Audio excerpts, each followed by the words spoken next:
Today's lesson, the other day we did the lesson about how to correctly use a hyper-aggressive team and how to build one and the things you want to accomplish when you're building a hyper-aggressive team.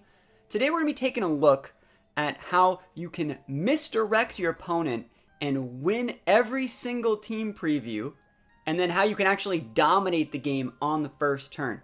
Because, anyone can just throw a Shedinja in their team or a Ditto in their team and say, "Ha, look at me. I'm influencing my opponent's choices in the team preview because I have a Pokemon that heavily influences choices," right? You can do the same thing with like a Ho-Oh or any niche pick influences choices to a degree. But it's one thing to influence your opponent into using exactly what you want them to do to then get them to lead with it, and then after they lead with it, after they see your leads, and then they still think that they're right. So we're going to show you guys how you can build a team. We're going to use my team today as an example. And I'm going to show you guys how I built a team that does all of that and straight dumpsters opponents for playing the game correctly in a best-of-one situation. So it's going to be a lot of fun. Also, thank you for the sub. Appreciate it. We're going to have a really good time today. So, what did you guys think our items were? Good evening for the UK. Yo. Good evening. Again, I have like allergies / like a cold or something, so if I sound weird or if I have to like blow my nose or something, I apologize. But yeah, what do you think our items are?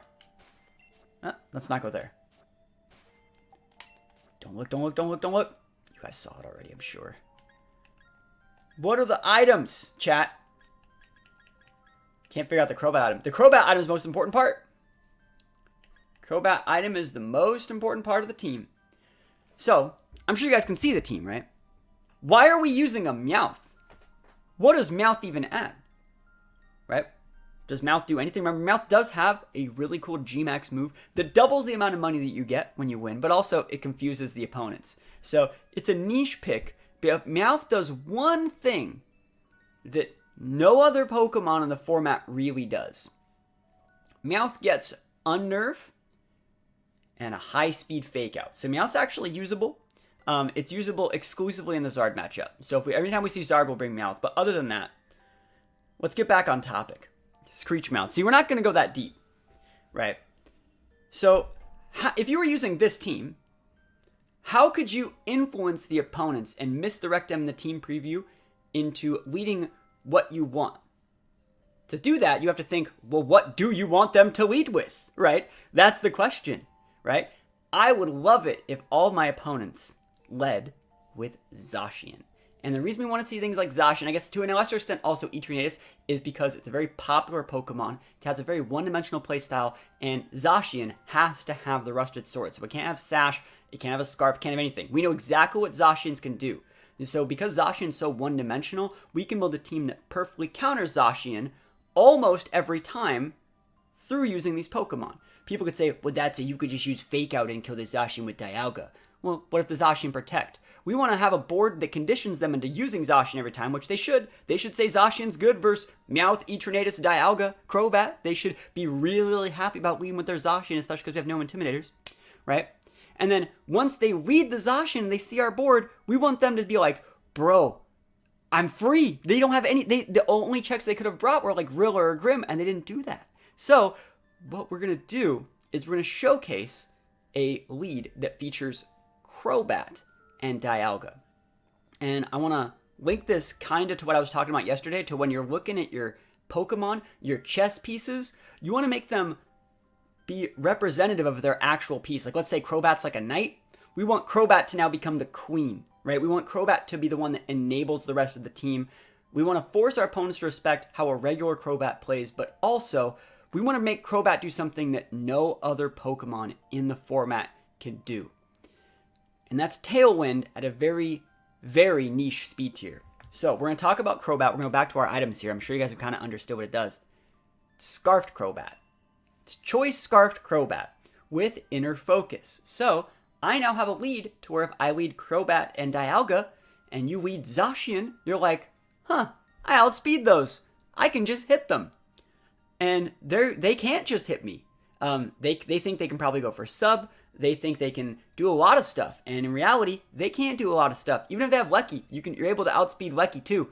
If they have Shadow Rider, you're able to outspeed that too. So this lead baits your opponent into leading with things like Zacian, Shadow Rider, Lecky that we want them to lead with. And then from there, once the leads happen and they see Crobat, Dialga, they're baited again into thinking that what they did was correct, right? We're luring our opponents into a false sense of security and making them think that every single thing that they're going to be doing is the correct play.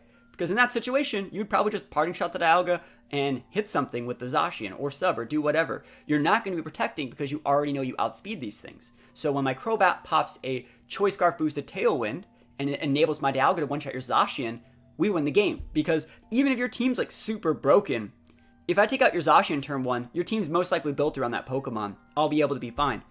Even the fact you could still max is probably still going to be okay, because we have Pokemon like Eternatus, which are not reliant on max and excel at taking out other max options. So this team has a ton of cool stuff. Every single Pokemon is incredibly deliberate in how I picked them here. Like Rillaboom is there to cover up for like a secondary fake out user, as well as like repinning ogres, taking away terrain control from entities. Meowth is here to actually have a fast fake out plus unnerve, so I can lead like Eternatus Meowth versus Incin Zard, and I can just go fake out their Incin with my Meowth to stop them from fake out of my E-turn, and then I can just go Meteor Beam right into a Charizard, and they don't get a chance to activate that Charty because of Meowth's unnerve. So it's really, really cool stuff. I like this team a lot, and yeah, I have a lot of games to show off of me just playing it on the ladder on my alt account. And I will say that I just love playing on my alt account when I'm not streaming, because like I can just do whatever I want without fear of getting sniped, and it's really, really fun. So we're gonna hop into some of those right now. Let me know if you guys have any questions about the team before we hop into that. Let me know if you guys have any questions before we actually hop into games and start breaking down how this team actually like flowcharts and conditions other Pokemon into being, you know, led in the order that we want them to happen. And again, just like yesterday, I already have my games recorded so we can pause them and break them down.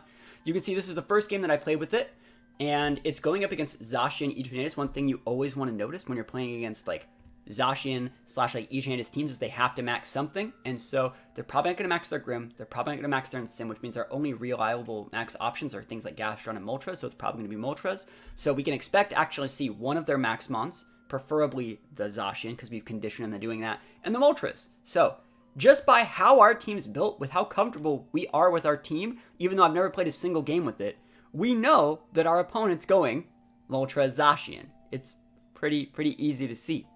Do you instantly switch Crobat out after turn 1? Yep, usually they actually KO it. So we're just going to start off. You can see we're going with Crobat, Dialga, Eternatus, and usually around this situation, I think, do I want Grim or Rilla? I think in this game, I go Rilla just because they have a Gastro. That's literally it. That's enough of a reason. Also, just a good fake out person, like late game is nice. Tried to do team building all weekend and I'm just not good at it. Just another reason to be part of the Patreon. Yo, this is the sort of stuff that like we kind of cover on the Patreon. So hopefully it helps, right? So let's see what I think it's the Zacian Moltres, right? So we see Zacian Moltres, shiny about Moltres, pretty nice. Another reason why Rilla was better, just because, yeah, it has a weakness to Moltres, but Grim can't even really hit the Moltres. So we see in this lead right here, again, we see the Intrepid Sword, we see basically everything. But like, our opponent thinks like, wow, this is the freest game I've ever played in my life. Like, look at this. We condition them into leading with these two Pokemon. And then from there, they're like, oh shit, no fake outs? This guy's so bad. And of course they think we're bad, right? We have Meowth and Crobat. Of course they think we're bad. So the fact that they're like, no fake outs, I'm free to do whatever I want. And I don't have any incents to switch in. Like that Zacian is just completely free to swing for the fences every single turn. And another cool thing about us conditioning them and leading with that Moltres in that situation is if we KO the Zacian with the Max Quake, we get a Spadef boost, right? It's like a win-win. Win-win-win. It's like a win more, continue to win more. And the only way they can stop this is by going for Protect. And why would they Protect and just give up their speed control to a Tailwind Crobat? The answer is they wouldn't.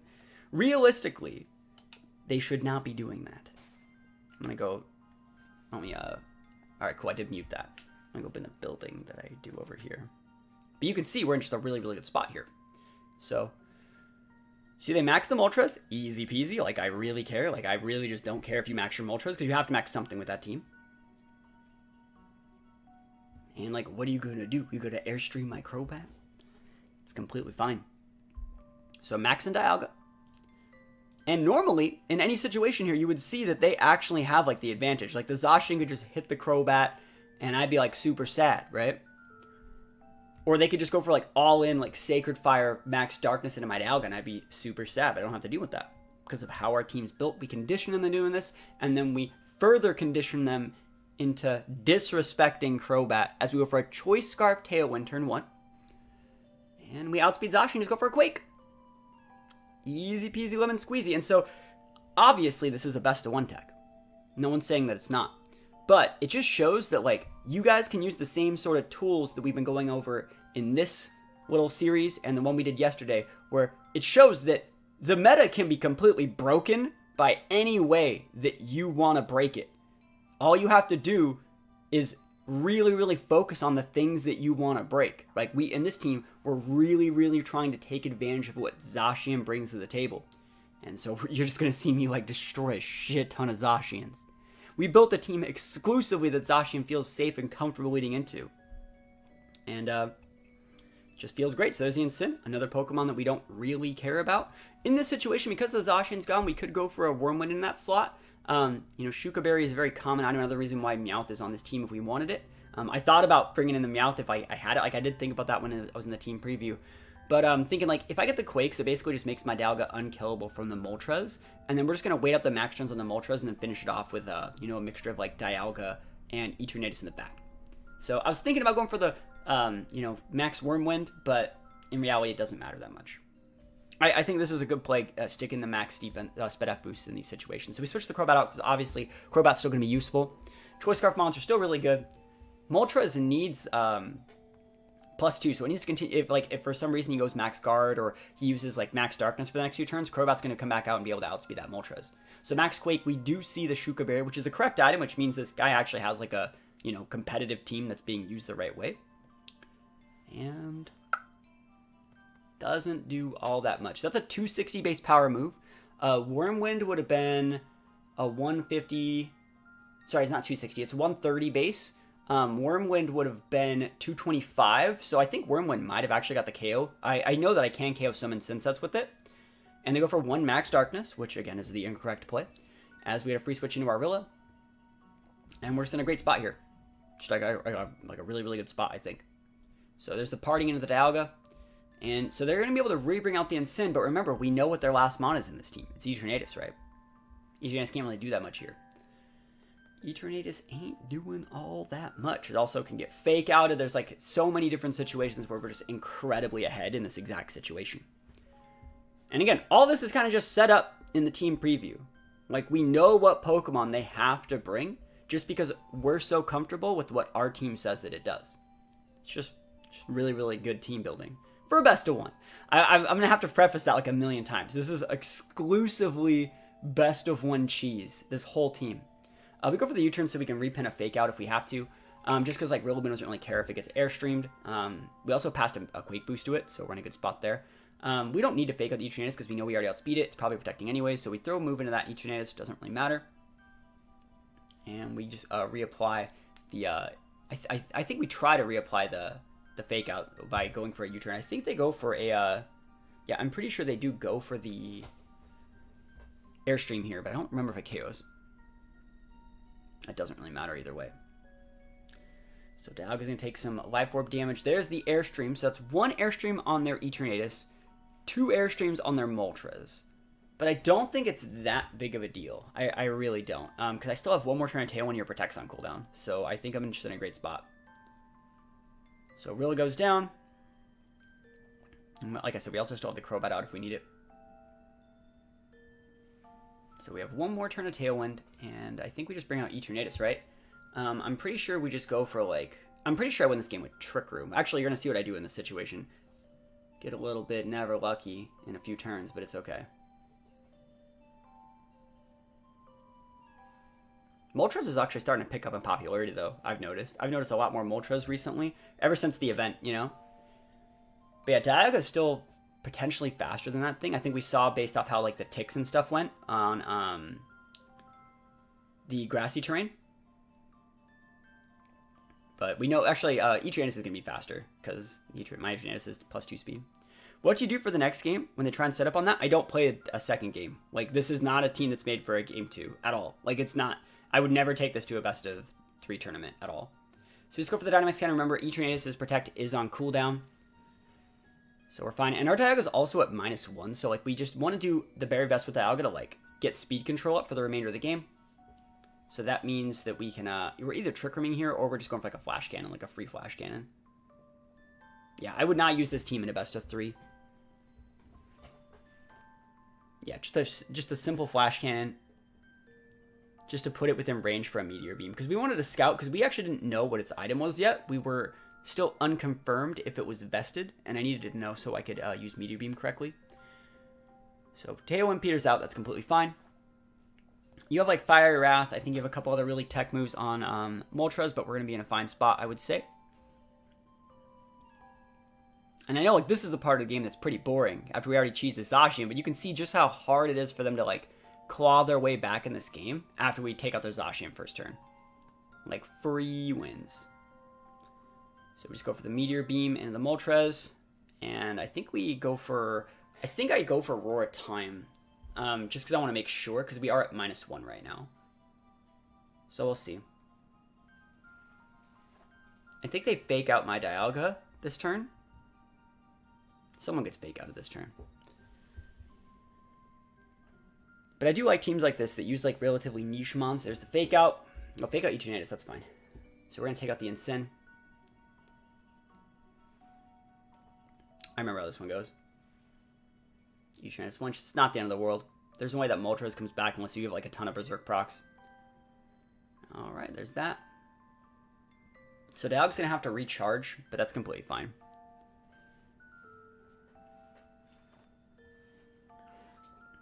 Yeah, we basically restore about as much as like they do with Fire Wrath, just and we're only taking a little bit more. So in this situation, I think I just clicked the Meteor Beam. I probably should have clicked the Dynamax Cannon, realistically, but it is what it is. And obviously, look how much they're not doing to Dialga. They do a lot to Eternatus, but like the Meteor Beam's gonna happen. And believe it or not, the first Meteor Beam we go for with this team misses. What makes a team better for best of 3, more consistent move choices and less cheese? It's just a completely different game, you know? Yeah, we missed the Meteor Beam. It's a great team. It's a cool team. Don got a caught a stream. School's been kicking my ass. Yo, thank you for stopping by. In this situation, all we need to do is just go protect Eternatus Trick Room, and then we underspeed because they have a +2 speed boost, and then we win there. But, and we also still got, I like that you still get the +1 even if you miss the Meteor Beam.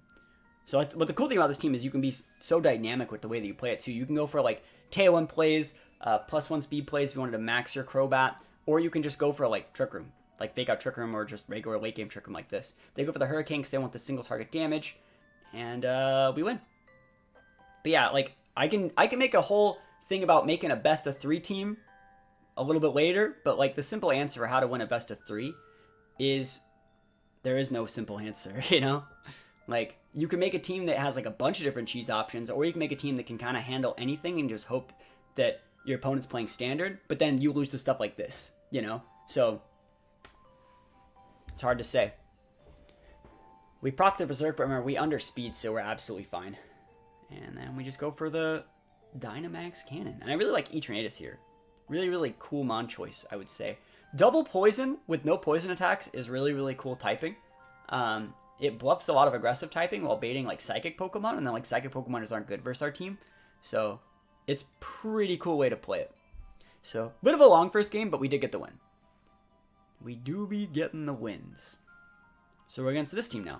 That's very standard-esque for the most part, right? Primarina's a little bit weird, but we respect Primarina. That's one of the reasons why Rillaboom's so good, right? But like Shadow Rider, Zacian, Wims. And I'm like, where's the sash, bro? You got Lecky, you got Wims, you got Shadow Rider. Like, where's the sash? Like, where would it possibly be? We know that you want Zacian, and realistically, I think there's a high chance of Zacian Shadow Rider instead of like Zacian Wims, because they're not going to need the Tailwind if they can just roll over our Crobat, right? If I were to go like Crobat Eternatus, you could just roll over the Crobat, stop the Tailwind, and then win the game, right? So, don't necessarily need to go Wims as a lead if you're them in this situation. And so, like, our team, like, conditions them into doing that. Yo, so we got a sub from somebody. Appreciate it. They helped us have a great day. We appreciate those. Appreciate the subs. So, yeah, we're just waiting to lock it in here. And do I actually... I think I go... It's either Rilla or Grim, and I don't remember if I go Grim. Grim makes a better switch-in from Crobat. on like Shadow Rider moves, but we'll see. Yo, it's Tino with the sub. Thank you so much. Appreciate it. We're breaking down some replays, showing how to condition our opponents in the team preview, and then from there tricking them again into thinking that they're safe. Remember, the same thing we did in the last game is going to work here if they go Shadow Rider Zacian. Also, if they were to lead like Lecky and Lecky Zacian, I could just double into the Lecky. I could. There's nothing saying I can't, you know? But hello, everybody. So here we go. We see Rillaboom Zacian. And again, fake outs don't do anything here. Like, that Rillaboom, he thinks he's cool. He thinks he's hot stuff. But, like, he can't fake out anything. Like, Rillaboom is, like, not a great Pokemon here. We have an Inner Focus Crobat. And again, that, like, they probably think they can do anything into this Crobat, or they can double. They're probably doubling into the Dialga, realistically. But they're not going to understand that Dialga is just going to be big bust and now it's be their Zacian. I'm looking at them like there's no way they just let me do this to them, because the Rillaboom was their only safe switch into a Max Quake, and now they just lose, you know. And again, with this sort of team, you have to max something, right? So there is a chance of Max Rilla, but I'm not really afraid of Max Rilla, like even a little bit. I actually really like that we're still stacking the Max Quake so we can deal with the Shadow Rider in the back. So we're waiting a long time. I'm thinking maybe they're too smart for this. But no one's too smart for it.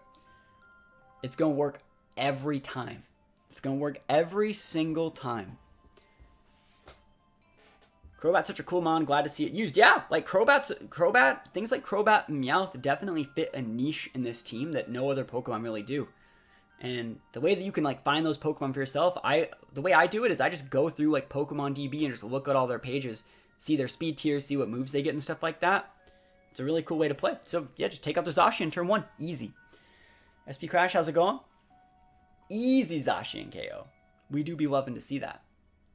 And then what does your Rilla do? It's going to use high horsepower? Is it going to use knockoff? Is it going to use U-turn? Like, oh no, it's Rillaboom. Better watch out. So we take our orb damage, and then we get knockoff. I think they crit us, right? Never lucky Dialga. Literally outplayed into getting crit. SMH. Not the end of the world. Need some ideas for a spicy team. Well, this is the idea right here. Choice Scarf Crobat. Choice Scarf Crobat. So again, what do they have? They have Shadow Rider, but we have good switch-ins. They have Whimsicott, which they can come out to like use Tailwind and stuff like that. But like, look at the power of this board. If you have Whimsicott Rilla, you ain't got nothing. Like, that's a weak board. That means, first of all, you have your Shadow Rider in the back, right? And that means you have to max your Rilla. So if you're ever in this situation, they come out with something like that low power after you've already gone and you dumpstered them turn 1, you have all the like freedom in the world to do basically whatever the heck you want for the next like 3 or 4 turns.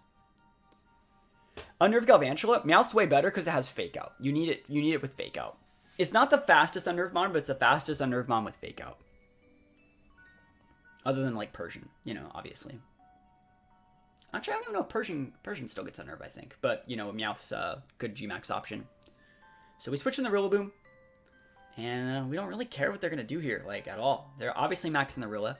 But it's not like it Rilla matters. Because I don't even remember who I went into. But let's say we went into the Whims, we clock Sash.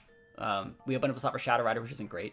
I think the right play is actually just to go after the Rilla. And just kind of wait out the rest of this game. Wait out some of the max turns. Wait out the Tailwind. Maybe set a TR and win the game against Shadow Rider like that. That's how I mean, I do win this game. But just looking back at the replay, that's kind of what I would be thinking about right here. So the big Quake.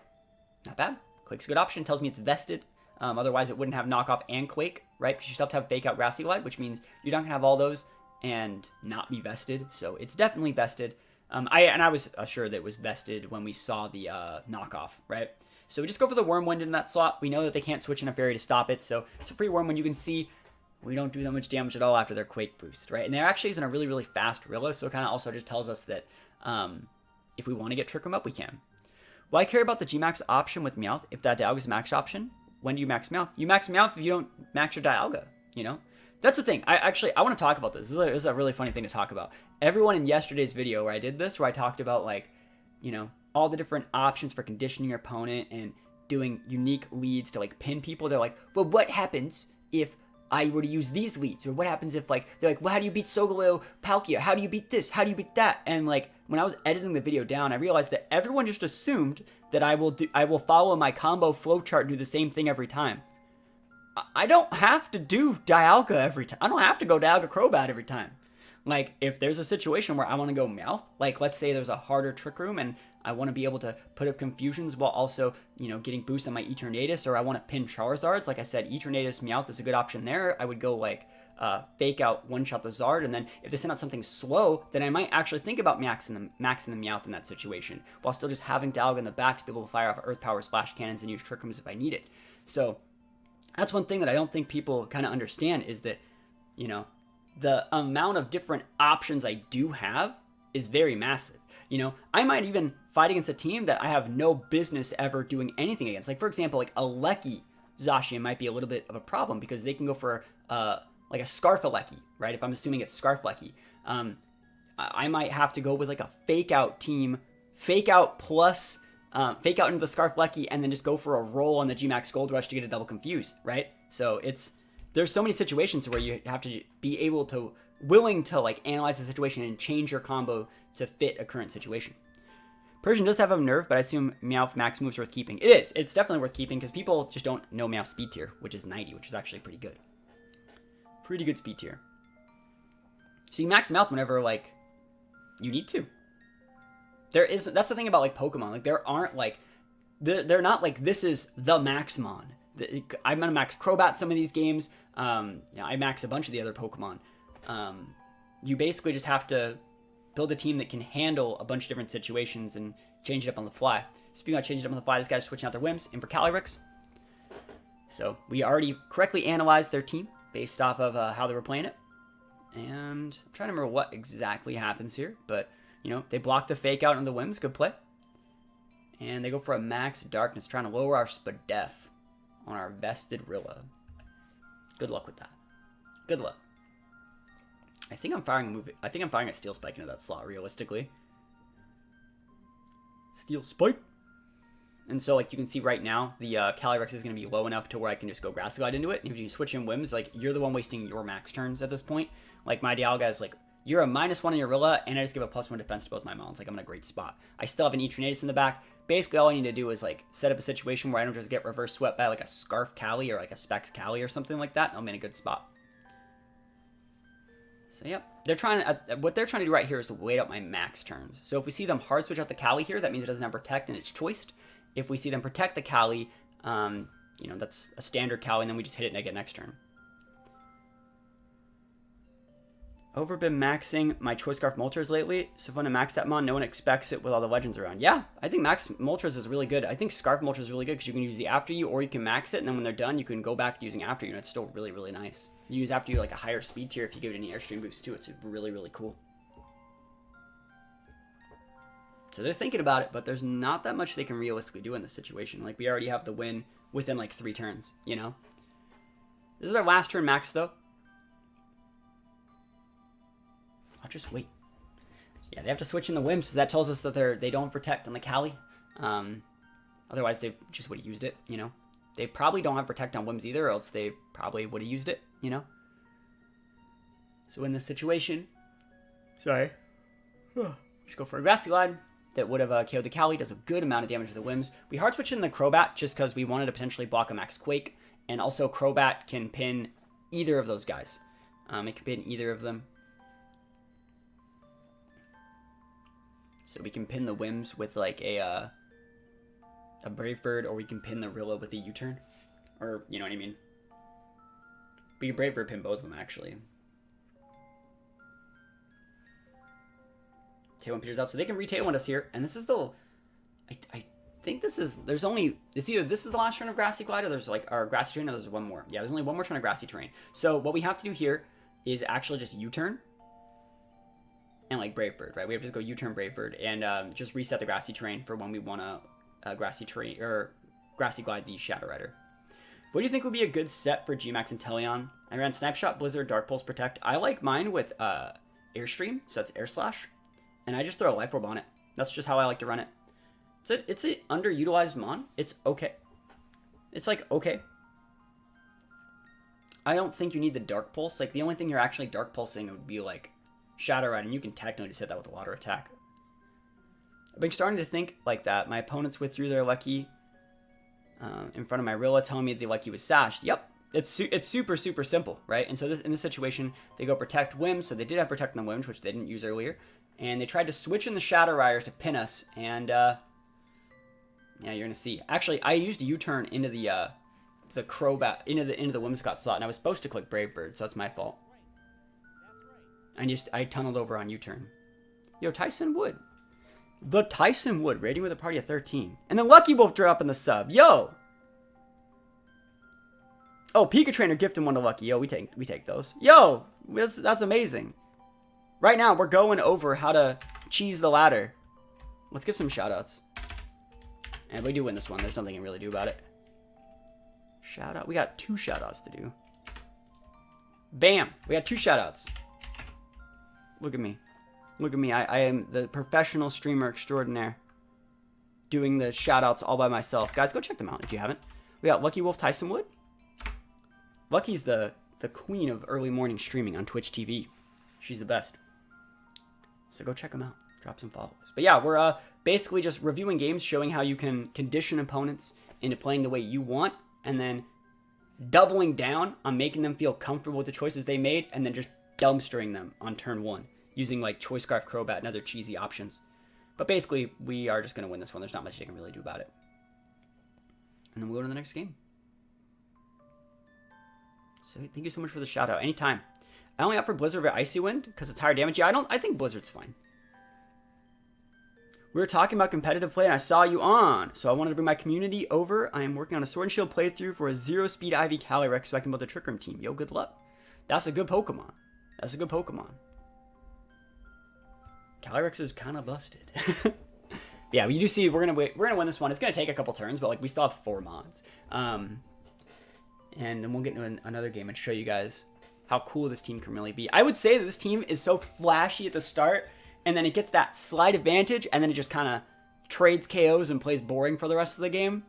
So I apologize for how like lame this team is for most of the games, but you know, the first 2 or 3 turns are really, really cool because there's a ton of like high level stuff going on that sets up those really cool pins that we have before it actually gets boring. So, yeah, basically just take out the whims. I have like 2 hours worth of games featuring this team, believe it or not. We don't have to go over all of them, but like I think it's a good idea to go over most of them. Especially once we start deviating away from just like cheesing Zacians, before like we can show how we can take advantage of like other matchups and stuff like that too. So we see this is against all right, so this is a weird one, right? Yo, Tyson Wood dropping the sub as well. Appreciate it, yo. Can the monster in BSP be traded to Sword and Shield? No, not yet. Hopefully soon. So this is against EDU, right? And you feel free to correct me if I'm wrong. I know that he's playing again because he's practicing for like the actual like regionals and stuff like that coming up. But and the weird thing is, this guy played really well. So if it is EDU, like, I'm not surprised. If it's someone that, you know, knows who EDU is and is a fan of their content, is influenced by them, that would also make sense. But, like, good player, you know? So, we're going to see what happens here again. More Moltres, right? He's playing again. He was just canceled. Yeah, that's the thing. It's like, I think this might be him because of how well he played. And in this situation, you can kind of see, anytime you see me fighting against, like, Shadow Rider Zacian, I'm always drawn between, like, do I want Rilla or Grim? Because Rilla can, like, revenge KO Urshis that are sashed, can reset terrains on Lele's, but Grims I usually decide to go with because it provides the extra additional switch-ins on Psychic-type attacks, as well as being able to switch in on Astral Barrages, so it's really, really good. No, EDU doesn't tend to play super cheesy, right? EDU doesn't tend to play super cheesy, so this is just a pretty standard aggressive variant, you know? Again, we have no idea this is even him. But EDU, for those guys who know, is one of the best players of all time. So, Calyrex Zacian, exactly what we wanted to see, right? And then, again, them not seeing something like a Fake Out Mon or a Grim to set screens or something like that, they're happy with this. They're like, bro, we can just KO any of these. We can just we can just pop all these things in the mouth and then we win, right? This is exactly what they want to see. And except for it's not, because I'm going to win, right? Right? Yeah, it feels so good. You just go for the Scarf Tailwind. And again, you could totally stop this by protecting your Zacian, but like, that's not a thing. If anything, you'd be like attacking with Zacian and like imprisoning a Trick Room here, you know? But you know, don't let that take a long time. There's another thing, like, they took a long time between their turns, which really made me think they might have been EDU, because like that's kind of how, you know, they play. But yeah, we're in a good spot because it's a win-win-win more. Not only am I getting my Tailwind up, I'm KOing your Zacian, and I'm getting a max Quake boost on my max Dialga. It's so nice. How would you see that coming? No way. No way. It's the value of me being able to play on my alt account, you know? Like, if it was me, if it was... People would like be a little bit more hip to this cheese if it was me playing on my main account, you know? Or they would just come in the stream and see what we're doing. But if I'm on the alt account, I can do whatever I want. There's so many Alexes in the world. My name isn't even Alex. So, you know, we go for the Tailwind. Not seeing any protects. So, yeet Zacian. Yeet Zacian. Now remember, we had their team preview. It had like Lele, it had Shadow Rider, had Whimsicott and stuff like that. So you gotta think like, where's their Sash? Like Lele's a common Sash Monk, can get Ally Switch. Calyrex common Sash Monk. We're gonna see if it takes Orb damage here. We're gonna see like, you know, Whimsicott potentially. What's Crobat's bulk? The free switch in after Crobat KO is kind of cool. 0 bulk. It's actually attack speed, so you can just go Brave Bird. You actually want to just get KO'd on the Crobat. You want to get KO'd on the Crobat. So, like, if they just opened up that slot for something good, that'd be great, right? So they see the Lele here, and basically the long and short of what I'm talking about here is I'm still thinking there's a Sash on that Cali. It might be some sort of choice Cali, maybe, but I know for a fact that Lele is going to be Scarfed, just because that's how Lele's played, especially on a team like that. There's like Urshi and stuff like that. There's no way it's Sash Lele, so I know for a fact I can just throw an attack into that Lele. I'm going to get a KO into it, and I just want to mitigate damage as much as possible. Free switch into Grim here. Obviously, it's not going to be good with the Psychic train up, but... you know, Grim's a good mon versus Shadow Rider, right? So, switch in, you know, take out the Lele, make it so they're out of mons and they have to max something suboptimal, and we're just in a great spot. So we'll see what they want to do. Y'all already know. And again, I saved my Crobat too, so it's like, I can bring that thing back out, reapply Tailwind, go for big Brave Birds late game. It's super nice. So they're maxing here, and you have to assume that the correct play from the pro player perspective will be to max your Calyrex, right? Just because, like, that Lele is not long for this world. There's not much Lele is going to be able to bring to the table here. Even if that was like a Sash Cali, like, it's still the best max option. Just because it's more damage, right? So, Psyshock blocked, boys. Big blocked. You can see that it's Scarfed. It actually outsped my Dialga. And that's fine, you know? Absolutely fine. Yeah, the alt is just named Alex as the basic trainer setting. Because it's so common, you know? So take that stuff, and then they come in with a Max Phantasm into the Dialga, I think, and it's not going to do that much because we already had a Max Quake boost. So it's like, we're in a really, really good spot here. We have a Grim, we have a Dialga. You're on your last 2 Mons. The terrain's up, so like I can't cheese with Grim here, but like Grim can just click Foul Play, you know? And so I want to use like these sort of games as examples about like when everyone says like, Zacian's too strong, Calyrex too strong, it's so oppressive, I can't do anything. And it's like, bro, this team that's piloted by a good player, whoever this is a good player, is going to get grinded on by like Choice Scarf Crobat Meowth guy, right? It just shows that like anything technically is possible.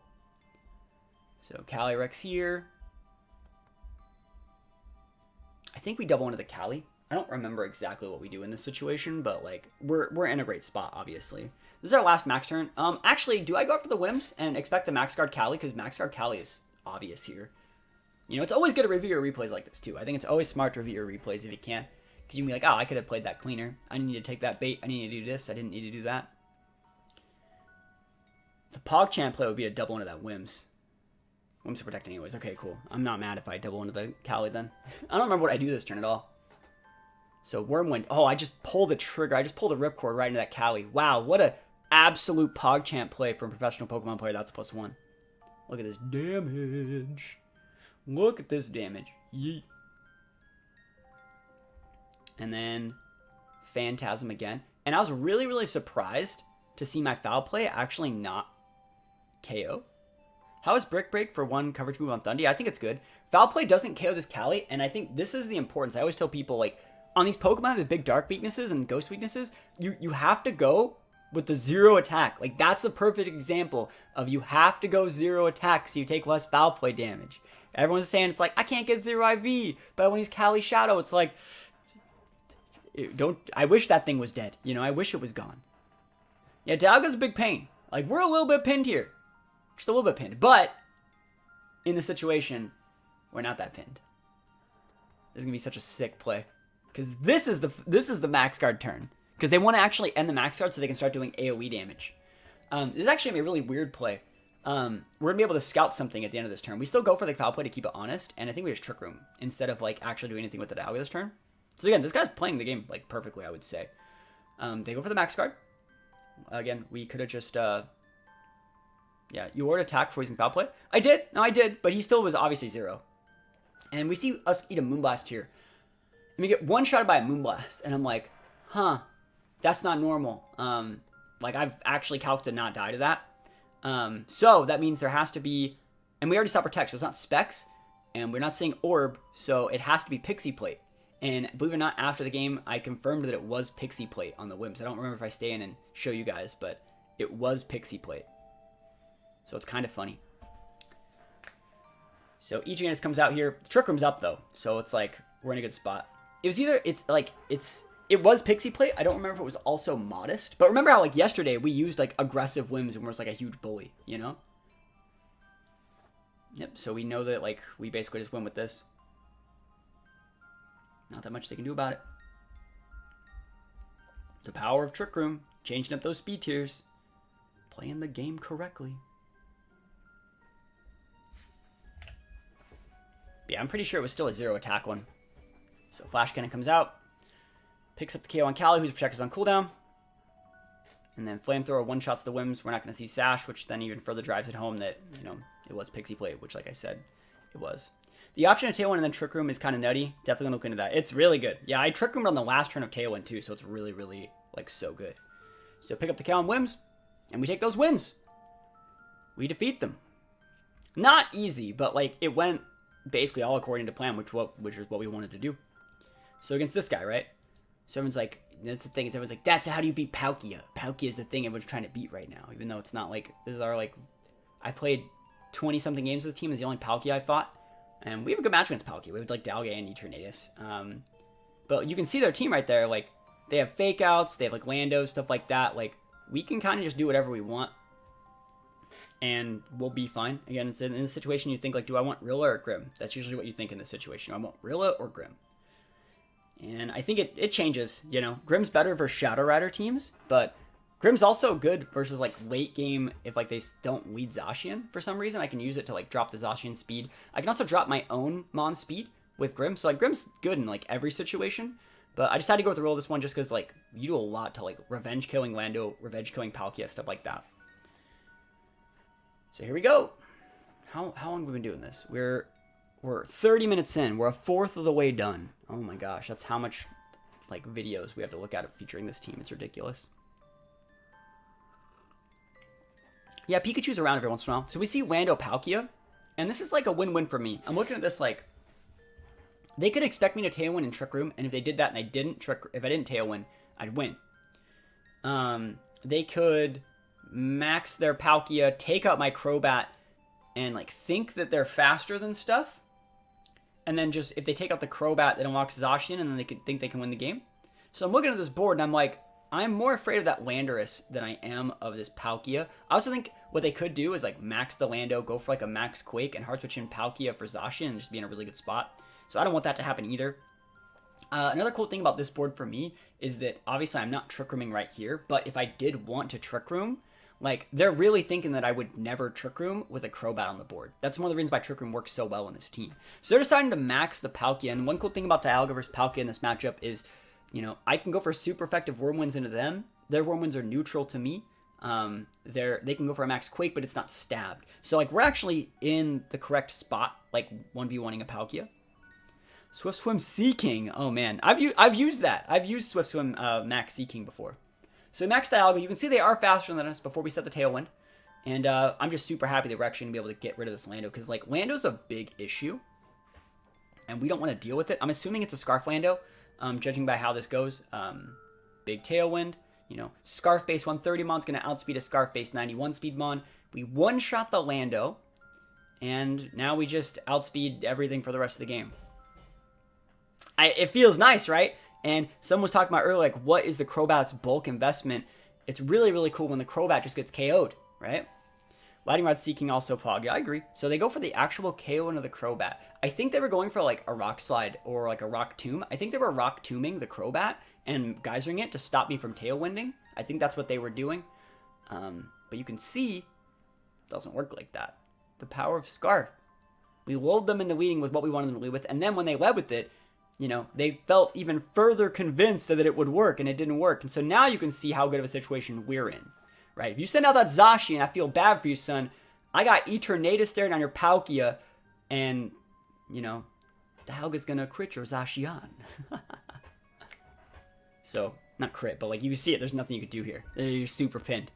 So, you can switch around, but you're going to lose something over the course of 2 turns. So, we have the Dynamax Cannon to the Palkia, and we just have the Max Quake into the Zacian. Either way, we're getting a Spadef boost. You can switch them whenever you want. But, do you see the pins? Do you see it? It's so big. Like, there's just no way to get out of that.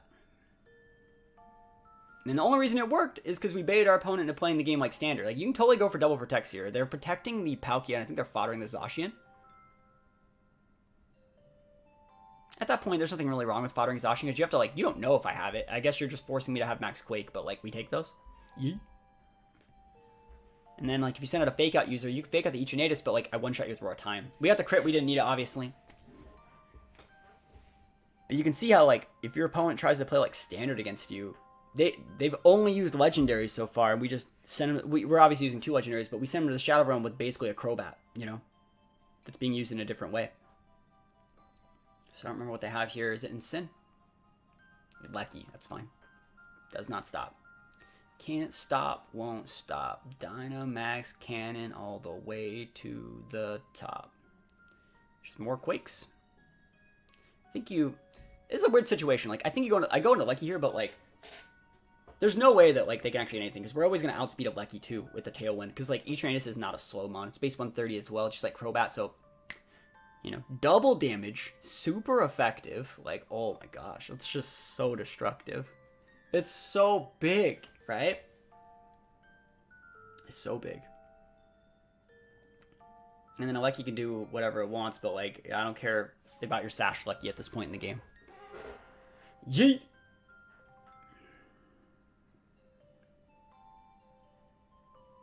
And the biggest question probably is, like, why didn't they lead with a Lecky? You know, you fought against a couple Leckies, like, in the team preview. Why aren't they leading with this Lecky? The reason why they don't really lead with the Lecky is because a Lecky's not good versus these 2 restricteds. Speed control doesn't really dampen them too much, and it basically just incentivizes me into going Trick Room. Remember, the other mons in my team are things like Rilla as well, and Grim. Lecky's not that good in that matchup. So it disincentivizes Leckies, it incentivizes Zacian, Shadow Riders, Palkias, stuff like that. We're just in a great spot. Yeah, Eternatus is pretty uncommon. I think it's very underrated, I would say. It's just a Dragon Zacian. I'm pretty new to VGC and built my own team by myself for the first time. It's not super great, but it has Pokemon I like and it's pretty fun to play. Well, that's the plan.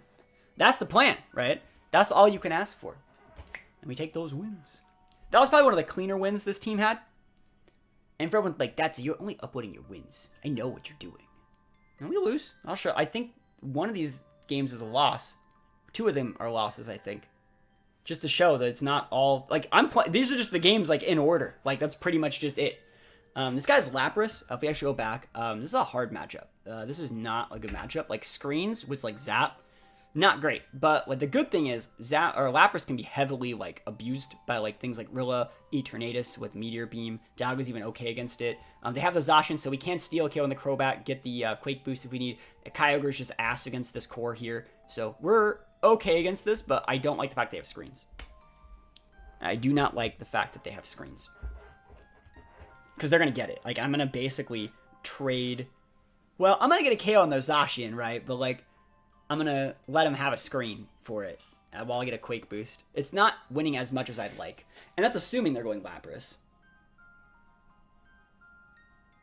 So, they go with the Kyogre. So, no Lapras. And I'm like, woo!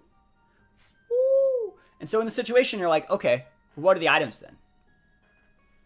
And then, this one I go Grim. I like Grim here. I actually like Grim over the... I like Grim over Crobat because if we go back, you can Spadef drop the Lapras and mess it up. You can speed drop the Zap and mess it up. You can speed drop the Zacian. And I needed to bring 2 fake... I still needed to bring the Rilla, and I wanted to bring the Grim. So, yeah, I was surprised I brought Grim in this situation. But we'll show you what it does. Yeah, so look. I can mix it up too. Well, apparently I did, right? But I love Grim in this matchup too. It's just as good. It's just as good. Because like the best thing that like the worst thing they'd think is that I had like some sort of Thunder Wave or something, and I have Fake Out, which is even better. I don't even have to show the fact that I can drop speed. I can actually Trick Room here. Do I Trick Room? Am I God? No, I should have Trick Room there. That'd have been a better Trick Room because it's a Scarf Ogre. Hindsight over 9,000, right? That's fine. One of these games, I do go for that Fake Out Trick Room, though. So people are always saying, like, what would you do in a Game 2 situation? Something like that. You know, Fake Out Trick Room. Make him over-respect the Scarf Crobat, and then just go into, like, a Fake Out Trick Room Game 2. But big Dialga. Pretty big. Yo, Cobra! How's it going? 10 months, thank you. So Fake Out here. Note they didn't max the Ogre. It's a big Tell It's Scarf even before it shows that it is. Right? It's not actually... It's not Scarfed. Huh. I thought it was Scarfed this whole time. Because it was a lot of damage and it was really aggressive and it didn't max. Huh. You know, that's why you watch your replays back, right? That's why you watch your replays back. Because I always just kind of got Scarf vibes from it. It could have been Spexed, but like, I still think it's Scarfed. But thank you so much for the sub. Appreciate it. So Zacian goes down. I get a Quake boost. I've wasted one of my max turns and I've lost him on. But like, Rilla's the big pin. Yeah, judging by how they play it, you're going to say like, oh wait, I remember how this game goes. Yeah, this is, I remember this. You'll see what happens in this game. It's not possible I can remember every single game. But yeah, in this situation, I don't think I'm too far behind. Because, like, this is a weird situation where they send the Wims out here, too. I think it's super weird that people send Wims out here. Because we have the Fake Out pin on whatever we want. We could just go for the freaking Grassy Guide right into that guy. We could go for the Grassy Guide right into that Ogre. Sign me up. And so I'm thinking, like, what do? They lost their Zacian. They have to be floundering right now, right? I have to still click it. And so we double into the Ogre because their Fairy type's already on the board. So if they're switching it out, yeah, they are. We get free pot shots on whatever comes in. It's a good play. That was a really good play, by the way. I think that was freaking the sauciest play. If they didn't bring out the Wims, I wouldn't have done it. They go for the switcheroo Wims. Been building and have been loving using Snorlax. I think Yonlax is really good still. So you just go for a Grassy Glide into that slot. They still haven't maxed yet, and I think we almost, if not just actually KO their Rilla here. Sick. So they took my Orb. And they gave me, I think they gave me an eject button. And so we got a free KO on the Rilla, which is actually pretty nice. And so they have Kyogre and Wims left. And we know it's not Sash Wims. So we don't need to, like, over-respect it. We're in a pretty okay spot. But we do need to, like, play the game in a weird way. Again, this team always has, like, pretty clean, like, early games. Then it just kind of becomes a clown fiesta in the late game. Might try using normal types in general. I think normal types are very underrated. Because they only have one weakness. So it really tunnels your opponent into doing a few specific type of things. I think I actually go for the max card here. I think I overcommit them into going into the Dialga slot and wasting their time. And like worst case scenario, if we lost, like let's say for example, if we lost the Rilla this turn to some sort of double up, we'd be able to not have to worry about the eject button. Because there's a good chance they just went for an AoE move to proc our eject button there. Because I think they gave us the eject button, right? So let's see what they do. The Grassy Glide obviously does a shit ton of damage here. Big guard energy. Glides up. See, that just looks like Scarf Ogre range for me. Energy Ball blocked, so we're wasting the Whim's time. It's value. Is this tournament a regular place? This is just ladder. Hailstorm into the Rilla, but like... The big vest, though. The big vest. Twice as best. Once played a max where the other players must have only had status moves on their Whims because they switcherooed, got my AV, and then they forfeited. I mean, that happens all the time, you know? That happens all the time. But, yeah, instead of going after the Alga, they could have totally took my vest, thinking about that now. They could have switcherooed my Rilla and killed it. But then, like I said, I wouldn't have had to worry about Dialga getting forced out. So we're in a good spot here.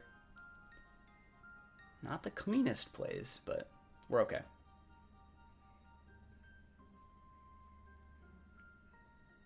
Because we know it's a Life Orb Whims too, so we don't really have to worry about it. Don't even have to go for like a Trick Room or anything, because like, yeah, they just scoop it up. There's no reason to go for Trick Room, because like, you can actually get taunted and weird stuff like that. Like they want like Max Guard taunt, and then we'll like wait out the last turn or something, maybe bad.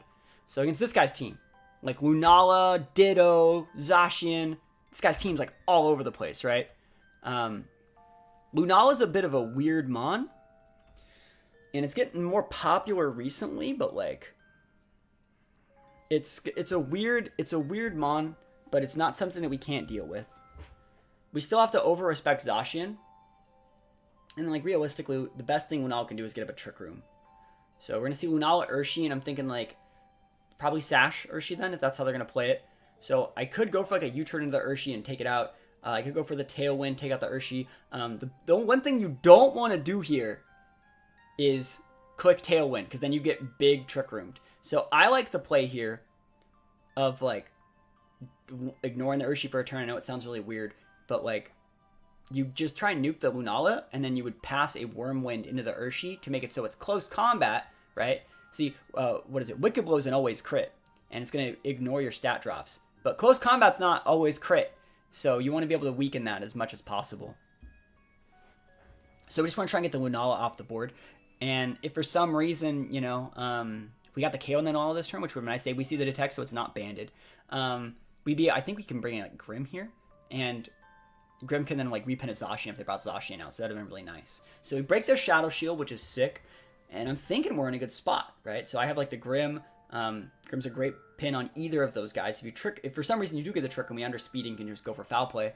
And if you have like, you know, if this KOs, and they can't set Trick Room, we can just hit the Zacian. But unfortunately, you see, we actually don't get the KO with the Life Orb. Life Orb Roar Time doesn't KO Lunala. That's nutty. And the one thing that I'm really surprised about seeing here is how slow this Urshi's going to be, right? Because our Dialga is a base 90 with 76 points.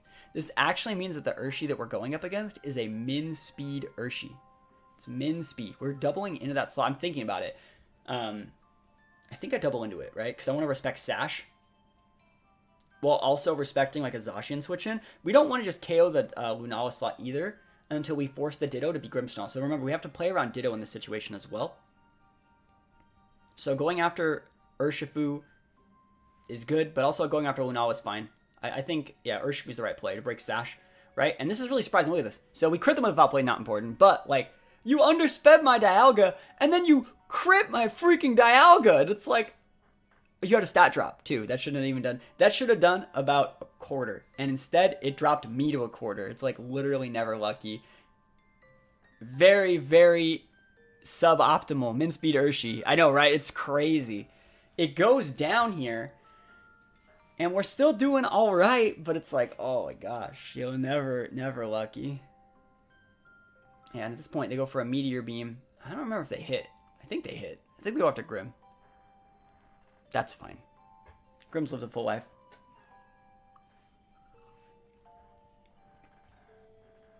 All right. Yeet. Yeet delete. Doesn't KO though, so we're in a good spot still.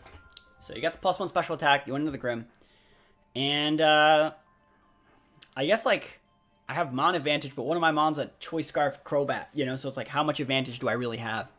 You know. So you bring in Ditto here. Really surprising to see the Ditto. And you have to copy the Grim, which is terrible. And so I could go for the foul play into the that thing, but I'm thinking like, what if this is like a Iron Ball Ditto or like a weird slow, awkwardly slow Ditto? And so I think I play this weird. Yeah, they go for the fake out in the Grim. So like we're basically just trying our best to like underspeed, and we do underspeed the Lunala with our Dialga because of course we do. We take those, get another defense boost, which is going to play really, really big, important play in just a moment. There's a reason we went for a Steel Spike there. Just reset my log for our TR team this morning. What spread do you have? It's complicated. It's not just like a 2v2 set. It's complicated. So we see their last mon's going to come out here. I don't remember what it was. I think it's... Is it Zacian? I don't remember. Yeah, it's Zacian. Awesome. So against Zacian, we're fine. So remember, Trick Room's about to end.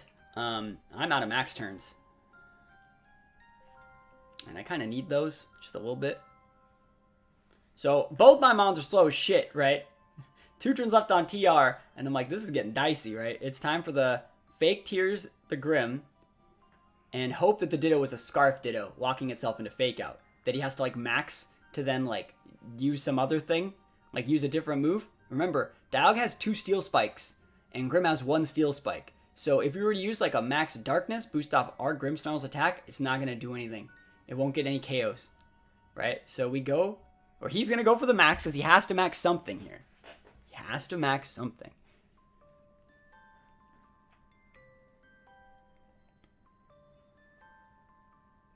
Big Grim energy.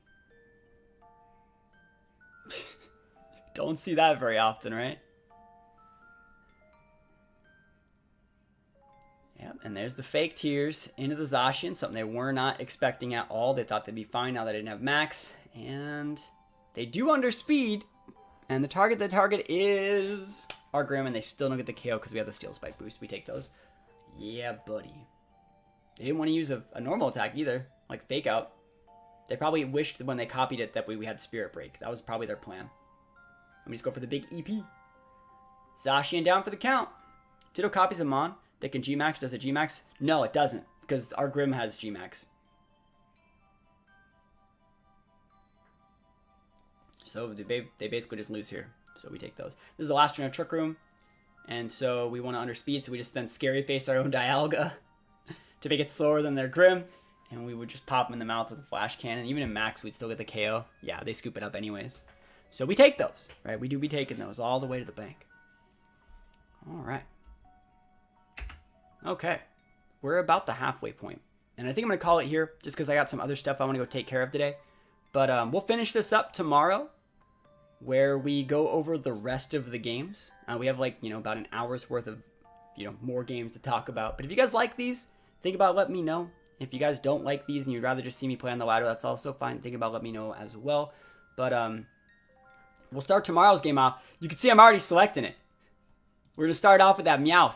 And we're actually gonna try and use the Meowth in this game because they have this art.